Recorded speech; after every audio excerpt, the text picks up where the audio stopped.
Price lot. Price Lord. நான் ஒரு கேள்வி கேட்கலாமா உங்ககிட்ட? கண்டிப்பா கேளுங்க. எனக்கு ரொம்ப நாளாகவே ஒரு சந்தேகம் இருக்கு. நம்ம பரிசுத்த வேதாகமத்திலிருந்து இப்போ நம்ம மனிதர்களாகிய நம்ம பார்க்கும்போது அநேக முறை தேவனுக்கு விரோதமா நம்ம பாவம் செய்கிறோம். பாவம் செய்யும்போதும் அதிலிருந்து நமக்கு மன்னிப்பு கிடைக்குது. அதனால நம்ம ஃபுல்லா பாவம் செய்துட்டே இருக்கணும்னு சொல்ல வரல. நம்ம செய்தாலும் சின்ன சின்ன பாவங்கள் நமக்கு மன்னிப்பு கிடைக்குது. இருந்தாலுமே தேவதூதர்களுக்கு ஏன் அந்த மன்னிப்பு கிடைக்கல? ஏன் செய்த முதல் பாவத்திலே அவங்க விலத்தள்ளப்பட்டாங்க? அதுக்கான ஒரு காரணத்தை எனக்கு சொல்ல முடியுமா? கண்டிப்பா. நீங்க கேக்குற கேள்வி கரெக்டான கேள்விதான். நம்ம பாவம் செய்யும்போது நம்ம எவ்வளவுதான் பாவம் செஞ்சாலும் ஆண்டவர்கிட்ட நம்மளோட பாவங்கள் அறிக்கையிட்டு நம்ம மன்னிப்பு கேட்கும்போது அந்த நேரத்துல கண்டிப்பா நம்மளுக்கு ஏசப்பா அந்த பாவத்தை நம்மளுக்கு மன்னிக்கிறவரா காணப்படுறாரு. ஆனா ஏன் தேவதூதர்களுக்கு ஆண்டவர் அந்த பாவத்தை மன்னிக்கல?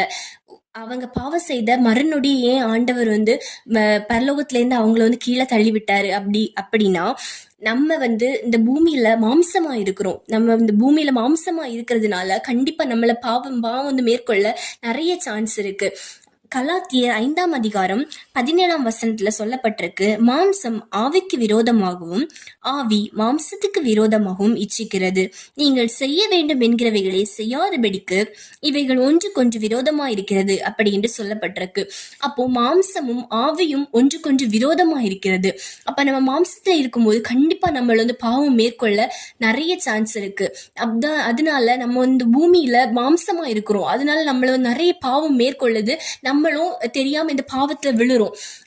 அந்த பாவத்துல விழுந்துட்டு ஆண்டவர்கிட்ட போய் மன்னிப்பு கேட்கும்போது ஆண்டவருக்கு அந்த நேரத்தில் தெரியும் நம்ம மாம்சமா இருக்கிறதுனால நம்ம பாவத்துல விழுறதுக்கு நிறைய சான்ஸ் இருக்குன்னு ஆண்டவருக்கு தெரியும். அதனால ஆண்டவர் என்ன பண்றாருன்னா நம்மளோட பாவத்தை எல்லாவற்றையும் ஆண்டவர் மன்னிக்கிறவரா காணப்படுறாரு. ஆனா அதே நேரம் நம்ம தேவதூதர்களை பார்த்தோம் அப்படின்னா அவங்க ஆவிக்குள்ளாக இருக்கிறாங்க, உள்ளானவர்களாக காணப்படுறாங்க. அப்ப ஆவிக்குள்ளால இருக்கும்போது கண்டிப்பா நம்ம எந்த ஒரு பாவமும் நம்மளால செய்ய முடியாது. ஏன்னா நம்ம ஆவிக்குள்ளால இருக்கிறோம். அப்போ நம்மளால எந்த ஒரு பாவமும் அந்த நேரத்துல செய்யறதுக்காக எந்த ஒரு சான்ஸுமே கிடையாது. ஆனா அந்த நேரத்திலயும் தேவதூதர்கள் என்ன பண்ணாங்க அப்படின்னா துணிகரமா அந்த நேரத்திலேயே பாவம் செய்தாங்க. அதனாலதான் அந்த லூசிஃபரை ஆண்டவர் அடுத்த நொடியே பரலோகத்திலிருந்து அவனையும் அவனோட தூதர்களையும் அடுத்த நொடியே ஆண்டவர் தள்ளி விட்டாரு. அப்போ நம்மளும் மாம்சத்துல இல்லாம ஆவிக்குரியவர்களா இருந்தோம் அப்படின்னா கண்டிப்பா நம்மளால பாவத்தை ஜெயிக்க முடியும்.